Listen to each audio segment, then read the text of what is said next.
Maslow's hierarchy and what it can tell us about your addiction. We are back again with Maslow's, this time talking on the topic of addiction. So I'm a firm believer that the problem you have in Maslow's tells us a lot about the addiction you have, why you have that addiction, and potentially a solution towards the addiction, okay? So, and keep this quick. You should know Maslow's by now, especially if you're a recurring viewer on this channel, but physiological needs, safety and security, like health and financial, love and belonging, self-esteem, and self-actualization or self-fulfillment, which is what I like to disclose it as. When it comes to these first two, if you have a problem in any physiological need, anything with your health, anything with your money, you just want relief, because these are the ones where if you have something wrong going on, you feel like the world's ending, you're always panicking, you're always stressing, you're always upset, you can't catch a break. But when you can get something that will give you the hit of relief, weight off your shoulders, that's that break. A cigarette, a chocolate bar, 6 coffees a day. These are things, pornography is a huge weed spliff. These are all things that can give you relief just like that for $10, for $5, for free. So if you have a problem in one of these two, there's a high chance your addiction is because you need relief. See what you can do. See what the problem is, first of all. Are you not making enough money? Are you not investing your money? You have a health problem? Does your loved one have a health problem? Is this too much going on your schedule? Like, figure out what it is. You can't sleep. That's all you gotta do. You gotta take a look.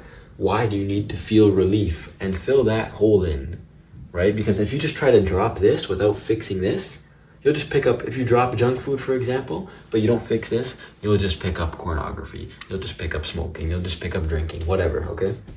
When it comes to love and belonging, the type of need that you have is for false, or the type of addiction that you're gonna have is false connection, because you need to feel love, you need to feel belonging, right? But you need it right now. And it doesn't work like that. You can't get those right now. So you're gonna get a false connection that feels like it's real.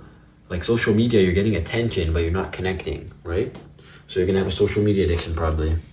You're gonna have a pornography addiction probably, which is like the highest dose of fake intimacy you can probably receive, which gets really addicting, brings you into a rabbit hole, and really, really, really bad for you.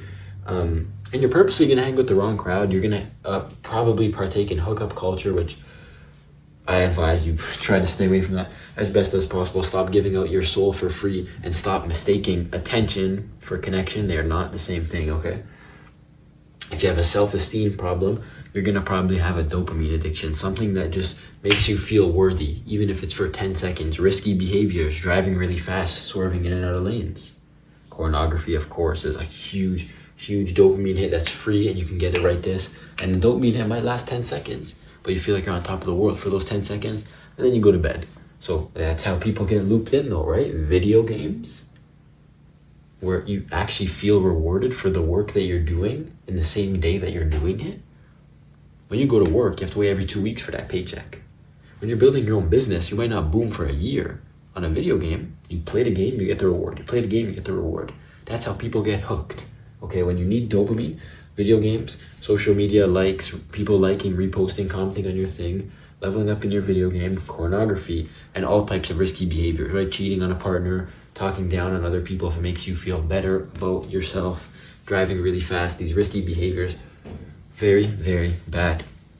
And if you have problems in self-fulfillment, you feel like you haven't reached your full potential, you feel like you are sabotaging yourself, you're gonna look for things that are numbing to you.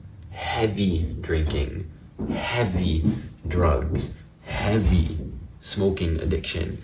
These are the things that will numb you. Oversleeping. Some people sleep 18 hours a day because they just want anything but to be alive and to feel alive and to think about their life.